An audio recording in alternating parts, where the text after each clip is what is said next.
Assalamualaikum warahmatullahi wabarakatuh. Selamat pagi, selamat siang anak-anakku kelas 12. Nah, hari ini kita mulai dengan materi pertama kita di kelas 12, yaitu mengenai identifikasi kelebihan dan juga kelemahan pada diri kalian. Nah, manfaatnya apa sih? Manfaatnya itu jika kalian mengenali diri kalian sendiri, mengenali kelebihan dan kelemahan kalian sendiri, maka nantinya ketika kalian setelah lulus dari sini, kalian akan bisa menentukan kira-kira pekerjaan yang sesuai dengan diri saya itu apa ya. Nah, karena apa? Karena pekerjaan yang ada di lapangan itu terkadang tidak sesuai dengan jurusan kalian. Nah, ini ya masalahnya ya. Kalian mungkin ketika kalian bekerja di perusahaan ya, itu mungkin membutuhkan skill kalian di jurusan kalian waktu kalian di SMK. Tetapi ketika kalian berwirausaha, mungkin kalian akan mengolah lagi kemampuan diri kalian. Bisa jadi kan itu tidak sesuai dengan jurusan kalian. Memangnya boleh Bu? Ya boleh saja, kan tidak apa-apa. Gitu ya. Tidak apa-apa, itu sah-sah saja, itu boleh saja. Ya. Oke, mengenal, memahami serta mengendalikan kelemahan dan kelebihan diri secara optimal. Jadi yang namanya kelemahan itu, itu tidak boleh tuh dimanjain, tidak boleh dijaga baik-baik dalam diri kalian. Jadi gimana caranya? Ya dikurangi, dikendalikan, dioptimalkan ya, biar nanti bisa jadi kelebihan ya. Kekurangan ini tidak boleh dimanjakan, jadi harus diperbaiki, begitu ya. Nah, yang tahu kelemahan kalian itu siapa? Terkadang diri kalian sendiri tuh tidak tahu loh kelemahan kalian tuh apa. Apalagi kelebihan ya, kelebihan kamu apa sih? Nggak tahu ya kelebihan saya apa. Nah ini, yang tahu siapa? Terkadang yang tahu tuh orang terdekat kalian loh. Maka dari itu sebenarnya ya, ketika kita bertatap muka di kelas, saya tuh pengen kalian menuliskan kelemahan teman kalian, kelebihan teman kalian, terus nanti diberikan ke temannya. Itu fungsinya untuk mengoreksi diri sendiri.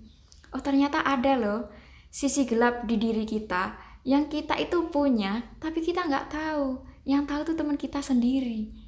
Nah, sebenarnya tuh seperti itu, tapi berhubung pandemi ini kita harus belajar dari rumah. Saya juga harus bekerja dari rumah, di sekolah juga sih, saya setiap hari ke sekolah. Nah, ketika sudah masuk sekolah, kita bisa mempraktekannya bersama teman ya, bersama teman sebangku, teman dekat kalian. Tidak apa-apa, boleh dua-dua, boleh tiga-tiga, terserah ya, yang penting rata ya. Tidak boleh menilai diri sendiri, harus dapat penilaian dari temannya. Baik, teman dekat ya, yang tahu jelekmu dari kelas 10 itu adalah temanmu, teman dekatmu. Ini ya, ini seru sepertinya. Oke, mengenal diri sendiri. Saya kasih judul materi kita adalah hitam putih diriku. Ya, hitam putih diri seperti apa sih? Nah, oke, sekarang saya mau mulai materi kita ini dari identifikasi otak kanan dan otak kiri. Ternyata otaknya manusia ini banyak bagiannya tuh, banyak banget loh, Rek. Nggak cuma satu, nggak cuma bulat satu gitu. Ternyata tuh bagiannya banyak. Nah, yang kaitannya dengan keterampilan, yang berkaitan dengan intelijensi, ini tuh ada dua, yang namanya otak kanan dan juga otak kiri. Ini ya, otak kanan dan otak kiri. Ternyata mereka tuh punya fungsi masing-masing loh. Tanpa kita sadari ya, ternyata punya fungsi yang masing-masing. Kalau kalian lihat gambar di sebelah ini, otak kiri dan otak kanan ini perbedaannya tuh jauh sekali ya. Kalau gambar di otak kiri, itu adalah gambar orang-orang yang bekerja pakai komputer, gitu ya. Kemudian yang otak kanan ini adalah gambarnya orang ada yang sedang bersantai, bermain layangan, kemudian yang berbaring sambil baca buku, menggambar, yoga, dan sebagainya. Sangat bertolak belakang. Ciri-cirinya adalah orang yang otak kirinya lebih kuat, kemampuan otak kirinya lebih kuat, mereka adalah orang-orang yang pertama, orang-orang yang secara sadar. Apa itu secara sadar ya? Jadi mereka itu suka memandang sesuatu itu secara nyata. Kalau nggak tahu kejadian sebenarnya, mereka nggak percaya. Nah, ini namanya orang-orang yang cenderungnya ke otak kiri, gitu ya. Pokoknya kalau nggak ngelihat sendiri itu nggak percaya, gitu ya. Terus kemudian apalagi? Yang kedua adalah matematika. Oh, berarti mereka adalah orang yang pintar hitung-hitungan, Rek. Pintar hitung-hitungan, ya. Kemudian penalarannya juga bagus. mereka bisa cari solusi macam-macam ya, karena rumus matematika kadang kan ada ya rumus smart solution gitu ya, mereka tuh bisa menciptakan sendiri ya tanpa diajarkan guru. Kemudian selain itu adalah bahasa. Nah, kemampuan bahasanya ini luar biasa. Jadi mereka nggak cuma mampu bahasa Indonesia, bahasa Jawa, bahasa asing ya, menghafalnya luar biasa ini. Kemudian menulis. Nah, kok masalah pelajaran aja ya emang seperti itu ya. Dia pandai menghitung, bahasa, nalarnya bagus, menulis, membaca. Orang yang hobi baca pasti dia juga suka nulis. Maksudnya apa? Ketika ujian ya, ujian IC, jawaban orang-orang yang suka menulis itu pasti panjang banget, panjang kali lebar. Ada kan seperti itu ya? Kalian misalkan suka menjawab secara IC, menjawab seperti mengarang bebas seperti itu, tetapi ketika uji dengan soal pilihan ganda kalian tidak bisa. Ada yang seperti itu ya. Kemudian apalagi orang yang suka baca pasti suka nulis, orang yang suka nulis pasti suka baca. Nah, ini kemudian logikanya juga bagus. Kemudian secara berurutan ya, mengerjakan sesuatu selalu berurutan. Ketika mereka mengerjakan tugas dalam 1 minggu itu sudah ditulis dulu tuh, di list dulu tugasnya minggu ini, deadline-nya apa, semuanya tercatat rapi. Ini adalah orang-orang yang cenderung ke otak kiri. Masalah pelajaran lah pokoknya, hidupnya itu teratur, terorganisir. Setiap hari bangun jam 5 ya jam 5 terus gitu ya. Kalau malam tidurnya jam 9 terus, seperti itu, teratur sekali hidupnya. Terus kemudian sistematis, ini ya, stabil, sistematis, analitis ya, suka menganalisa. Karena apa? Karena mereka suka memandang sesuatu dengan nyata. Harus dianalisa dulu sampai ketemu akar permasalahannya, baru mereka bisa tidur dengan nyenyak gitu ya, seperti itu. Yang terakhir kaku nih, saklek orangnya. Jadi kalau kalian punya teman kalian tuh sangat saklek sama aturan, pokoknya kalau nggak gini nggak mau. Nah itu ya, itu ciri-cirinya seperti itu. Apakah itu negatif? Enggak juga, itu bagus itu yang seperti itu ya, sesuatu yang tidak dimiliki oleh otak kanan itu ya. Nah sekarang kita beralih ke otak kanan ya. Otak kanan ini kebalikannya dari otak kiri. Kalau di otak kiri melihat sesuatu yang secara nyata, secara sadar ya. Kalau di otak kanan ini melihat segala sesuatunya itu di alam bawah sadar.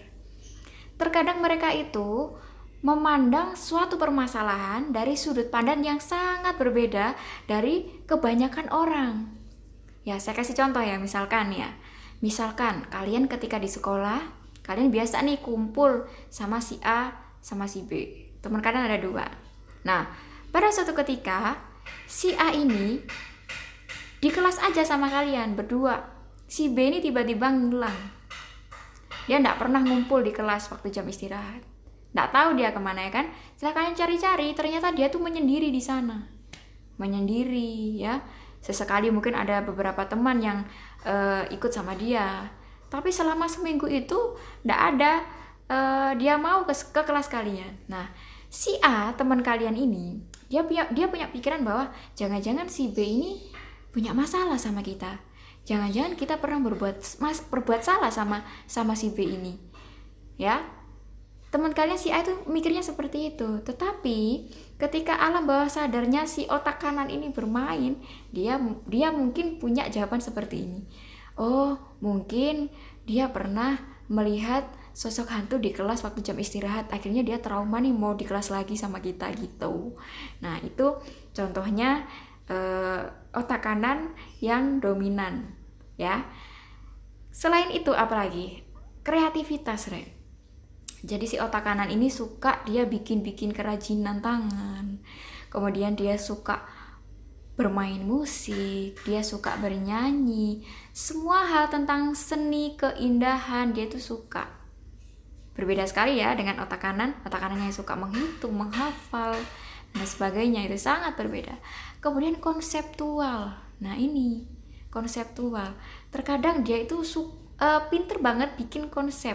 Misalkan dia jadi panitia acara apa, konsepnya itu selalu bagus, acaranya temanya itu selalu bagus, itu dia yang bikin. Ya, anak-anak seperti itu yang kreatif, bikin konsep selalu bagus gitu ya. Imajinasi tadi ya, imajinatif, kemudian inovasi, menciptakan sesuatu yang baru, berinovasi ya, yang selalu tidak pernah dipikirkan oleh si otak kiri ini ya, ini si otak kanan. Nah, intuisi ini adalah suatu kemampuan yang dimiliki seseorang tuh secara tiba-tiba. Contohnya apa? Contohnya begini ya, dulu waktu kalian kecil, kalian tidak pernah bisa naik sepeda. Ketika kalian dibeliin sepeda, kalian tahu caranya naik sepeda itu seperti apa tanpa diajarin, caranya di kayu gitu. Itu namanya intuisi. Itu contoh kecilnya seperti itu ya. Dan si otak kanan ini lebih tinggi lagi, lebih kreatif lagi itu ya. Gagasan ya, idenya selalu bagus, selalu di luar ide-ide orang secara umum. Kemudian dia suka gambar, musik ya, dia bermimpi, dia punya pandangan hidup itu yang luar biasa ya. Kalau si otak kiri ya, dia pasti punya rencana hidup. Misalkan saya lulus SMK tahun 2020 ya, lewat jalur corona gitu ya, 2021 kemudian setelah saya lulus SMK, saya ingin berkuliah di Universitas Brawijaya. Setelah itu saya mengambil jurusan pendidikan kimia gitu ya. Setelah itu saya akan bekerja ke perusahaan ini. Setelah saya bekerja, saya dapat penghasilan ini. Setelah itu saya menikah dan sebagainya. Itu si otak kiri. Kalau si otak kanan tidak seperti itu. Kebanyakan otak kanan kalau ditanya, nanti kamu setelah lulus kamu ngapain? Saya masih bingung Bu mau ngapain.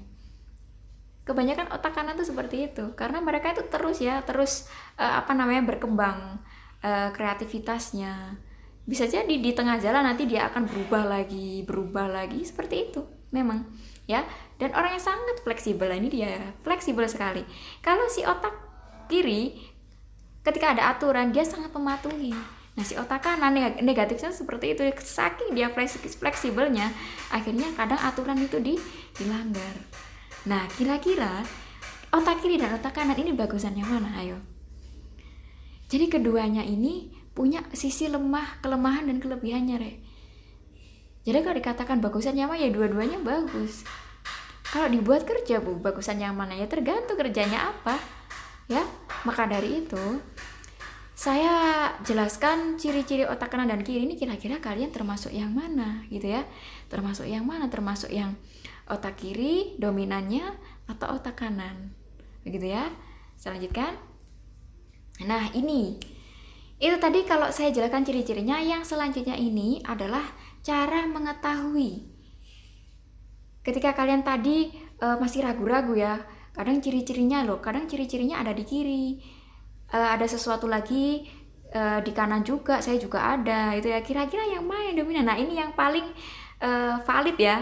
Ya, ini adalah sesuatu yang sangat sederhana dan bisa kalian praktekkan sendiri di rumah. Kalian harus coba ya. Caranya gimana? Caranya silakan kalian kepalkan tangan seperti ini. Set. Jangan seperti ini ya, tapi seperti ini. Harus berada di sela-sela jari kalian. Terus kemudian kalian lihat yang berada di atas itu jempol kalian sebelah kiri atau jempol kalian sebelah kanan. Yang mana? Coba dipraktekkan dulu. Jempolnya yang di atas plak gini aja ya. Plak itu sebelah kiri atau sebelah kanan. Nah, yang kedua silakan kalian menyilangkan tangan kalian di depan. Sebentar ya. Ini seperti ini. Nah, silakan kalian yang mana? Yang berada di depan ini sebelah kiri, tangan kalian sebelah kiri atau tangan kalian sebelah kanan. Ya, penjelasannya, jika yang di atas adalah tangan kiri, jika yang di depan adalah tangan kiri, yang di atas adalah jempol kiri, itu berarti kalian dominan otak kanan. Kebalikannya ya, dominan otak kanan. Sebaliknya, kalau yang di atasnya ini kanan, kemudian yang di depannya tadi juga lengan kanan, berarti kalian dominan otak kiri. Kenapa ya bisa seperti itu ya? Nggak tahu ya, jadi ini penelitian. Ya, kalian dominan yang mana? Kiri atau kanan?